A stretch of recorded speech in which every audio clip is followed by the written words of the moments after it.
గోధుమ రవ్వ పెసరపప్పుతో చేసుకునే ఈ బ్రేక్ఫాస్ట్ చాలా రుచిగా, చాలా టేస్టీగా అయితే ఉంటుంది. ఈ బ్రేక్ఫాస్ట్ చేసుకోవడానికి ఎక్కువ సమయం అయితే పట్టదండి. తక్కువ సమయంలోనే ఈజీగా చేసుకోవచ్చు. చాలా టేస్టీగా అయితే ఉంటాయి. ఈ రెసిపీ వచ్చేసి ఇంట్లో వాళ్ళందరికీ నచ్చుతాయి. అంత టేస్టీగా అయితే ఉంటాయి. ఇంకెందుకు ఫ్రెండ్స్ ఆలస్యం, ఎలా చేయాలో ఏంటో అనేది వీడియోలోకి అయితే వెళ్ళిపోయి చూద్దామా మరి. ఇంకా ముందుగా ఒక మిక్సీ జార్ అయితే తీసుకొని అందులోకి ఒక కప్పు దాకా ఉప్మా రవ్వనైతే తీసుకుంటున్నాను. ఈ ఉప్మా రవ్వను వచ్చేసి గోధుమ రవ్వ, బన్సీ రవ్వ అంటారు. ఆ రవ్వనైతే వేసుకొని ఇప్పుడు మూత పెట్టేసుకొని స్మూత్గా గ్రైండ్ చేసుకోవాలి. ఇంకా ఇలా గ్రైండ్ చేసుకున్న పౌడర్ని అయితే ఒక బౌల్ తీసుకొని ఇంకా అందులోకి అయితే వేసుకుంటున్నాను. ఇంకా ఇప్పుడు ఇందులోకి రుచికి తగినంత సాల్ట్ని కూడా వేసుకుంటున్నా. ఇంకా ఇలా బాగా మరిగే నీళ్ళు అయితే వేసుకోవాలి. ఫస్ట్ ముందుగా ఒక కప్ అయితే వేసుకుంటున్నాను. ఇంకా బాగా వేడిగా ఉంటాయి కాబట్టి ఇలా స్పూన్ తోటి కలిపేసుకోవాలి. ఎక్కడ ఉండలు లేకుండా మనకు ఎన్ని వాటర్ పడితే అన్ని వేసుకోవాలి. ఇంకా ముందుగా ఒక కప్ అయితే వేసుకున్నాను. ఇంకా మనకు కొద్దిగా వాటర్ అయితే పడుతుంది. ఫస్ట్ ఇలా ఒకసారి బాగా ఇలా కలిపేసుకోవాలి. ఇంకా నేను ఇక్కడ మరొక కప్ అయితే వేసుకున్నాను. ఈ కప్పు వాటర్ కూడా వేసేసుకొని మొత్తం ఇలా బాగా కలిపేసుకోవాలి. ఇంకా ఎక్కడ ఉండలు లేకుండా ఇలా అంతా బాగా కలిపేసుకున్న తర్వాత ఇంకా ఇప్పుడు ఇలా ప్లేట్ అయితే పెట్టేసుకొని ఒక 10 నిమిషాలు పక్కన పెట్టేసుకుంటే మనకు రవ్వ అనేది బాగా నానుతుంది సాఫ్ట్గా. ఇంకా ఇక్కడ నేను ముందుగా ఒక కప్పు పెసరపప్పు అయితే తీసుకొని నీట్గా వాష్ చేసుకొని ఒక 1 అవర్ అయితే నానపెట్టేసుకున్నానండి. వాటర్ అయితే వేసుకొని ఇంకా ఈ వాటర్ అన్ని వంపేసుకుందాం ఇప్పుడు. ఇంక ఇప్పుడు వాటర్ అన్ని వంపేసుకున్న తర్వాత ఒక మిక్సీ జార్ అయితే తీసుకొని ఇంకా అందులోకి అయితే ఈ పప్పునైతే వేసుకుంటున్నాను.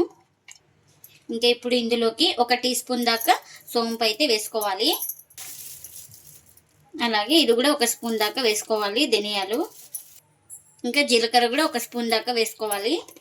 ఇంకా ఇప్పుడు కారానికి తగినంత ఎండుమిర్చిని కూడా వేసుకుంటున్నాను ఇలా కట్ చేసుకొని. అలాగే రుచికి తగినంత సాల్ట్ని కూడా వేసుకోవాలి.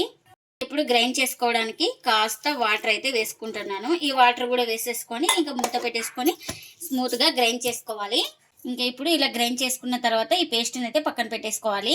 ముందుగా కడాయి అయితే పెట్టేసుకొని 1 స్పూన్ ఆయిల్ అయితే వేసుకున్నాను. ఆయిల్ కూడా హీట్ అయింది మనకు. ఇప్పుడు ఇందులోకి కాస్త పోపు దినుసులు అయితే వేసుకోవాలి. జీలకర్ర, ఆవాలు, ఇంకా ముందుగానే గ్రైండ్ చేసి పెట్టుకున్న ఈ పేస్ట్ని కూడా వేసుకుంటున్నా ఈ పోపులోకి. ఇంకా ఈ పేస్ట్ మొత్తం వేసుకొని ఒకసారి ఇలా బాగా కలిపేసుకోవాలి. మనం దీన్ని ఒక 2 నిమిషాల పాటు పచ్చివాసన పోయే వరకు అయితే ఫ్రై చేసుకోవాలి. ఇప్పుడు మనం ఇందులోకి ఒక 1/4 టీ స్పూన్ దాకా పసుపును కూడా వేసుకుందాం. ఇంకా ఇప్పుడు ఇలా ఒక 1/4 టీ స్పూన్ దాకా పసుపును కూడా వేసేసుకొని ఇంకా మొత్తం బాగా కలిపేసుకోవాలి.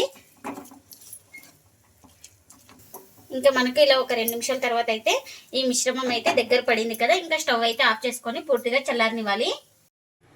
ఇంకా ఇప్పుడు ఒక 10 నిమిషాల తర్వాత అయితే చూపిస్తున్నాను చూడండి. ఇంకా మనకు పిండి కూడా బాగా నానింది. ఇంకా ఇప్పుడు ఒకసారి మొత్తం ఇలా బాగా కలిపేసుకుందాం. ఇక్కడ ఇలా చేతితోటి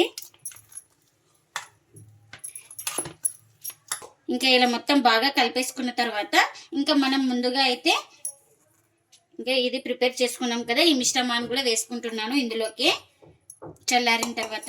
ఇప్పుడు ఇది కూడా వేసుకొని ఒకసారి మొత్తం బాగా కలిపేసుకోవాలి. ఇలా బాగా స్మాష్ చేసుకుంటూ మొత్తం ఈ పిండిలో కలిసిపోయేలాగా బాగా కలుపుకోవాలి. ఇక్కడ నేను చూపిస్తున్నాను కదా, ఈ విధంగా బాగా కలుపుకోవాలి. ఇంకా మనకు పిండి అయితే పర్ఫెక్ట్గా సరిపోయింది. ఇలా ఉండాలి.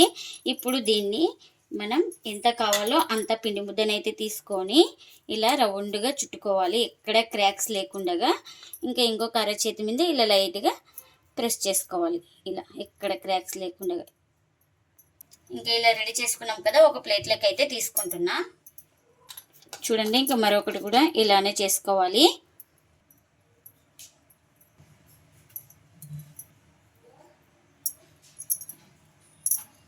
ఇంకెన్నైతే అన్ని ఇలానే చేసుకోవాలి. ఇంకా ఇప్పుడు ఒక బౌల్ తీసుకొని అందులోకి ఒక 2 స్పూన్ దాకా మైదా అయితే వేసుకోవాలి. ఇంక ఇప్పుడు ఇందులోకి ఒక 1/2 టీ స్పూన్ దాకా జీలకర్ర, అలాగే రుచికి తగినంత సాల్ట్, అలాగే ఒక 1/2 టీ స్పూన్ దాకా చిల్లీ ఫ్లేక్స్ని కూడా వేసుకుంటున్నా. ఇంకా ముందుగా ఇవన్నీ బాగా కలుపుకోవాలి. ఇలా కలుపుకున్న తర్వాత మనకు వాటర్ అయితే వేసుకొని బాగా పేస్ట్ లాగా చేసుకోవాలి, ఎక్కడ ఉండలు లేకుండా.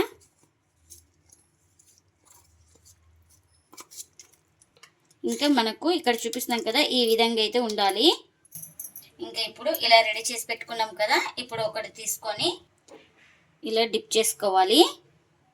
ఇంకా నేను ఇక్కడ ఆయిల్ కూడా పెట్టేసుకున్నాను, ఆయిల్ కూడా హీట్ అయింది. ఇలా డిప్ చేసుకున్న తర్వాత ఇప్పుడు నిదానంగా ఆయిల్లో అయితే వేసుకోవాలి. ఇలా ఒక్కొక్కటి నిదానంగా వేసుకోవాలి. ఇలా డిప్ చేసుకుంటూ మనం వేసుకోవాలి. కడాయికి ఎన్ని పడితే అన్ని వేసుకోవాలి.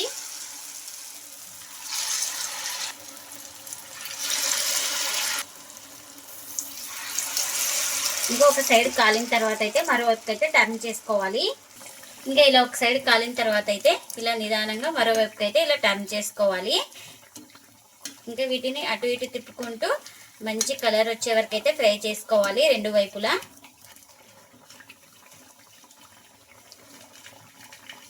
ఇంకా అటు ఇటు తిప్పుకుంటూ రెండు వైపులో బాగా కాలినాయి కదండి, ఇవైతే రెడీ అయిపోయినాయి. మనకు ఇంకా ఒక ప్లేట్లోకి అయితే తీసుకుంటున్నా.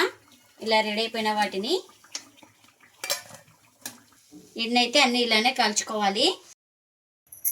ఎంతో టేస్టీగా ఉండే గోధుమ రవ్వ పెసరపప్పుతో అయితే బ్రేక్ఫాస్ట్ అయితే రెడీ అయిపోయిందండి. ఇంకా ప్లేట్లకి అయితే సర్వ్ చేస్తున్నా. ఇవి చాలా రుచిగా చాలా టేస్టీగా ఉంటాయండి, అంత బాగుంటాయండి. మార్నింగ్ బ్రేక్ఫాస్ట్ గాను ఈవినింగ్ స్నాక్ గాను ఎలా అయినా తినొచ్చండి, అంత టేస్టీగా అయితే ఉంటాయి. వీటిని ఒట్టిగా అయినా తినొచ్చు, సాస్తో కూడా సర్వ్ చేయొచ్చండి. చాలా టేస్టీగా అయితే ఉంటాయి. పిల్లలు కానీ పెద్దలు కానీ ఎవరికైనా అంత ఇష్టంగా తింటారండి, అంత టేస్టీగా అయితే ఉంటాయి. మీరు కూడా తప్పకుండా ఒకసారి ఇలా ట్రై చేసి మీకు ఎలా వచ్చిందో కామెంట్ అయితే చేయండి ఫ్రెండ్స్. ఇదండి ఇవాళ వీడియో. ఈ వీడియో కనుక నచ్చితే ప్లీజ్ లైక్ చేయండి, షేర్ చేయండి, కామెంట్ చేయండి, అలాగే లైక్ చేసి సపోర్ట్ చేయండి friends. Thanks for watching. Bye bye.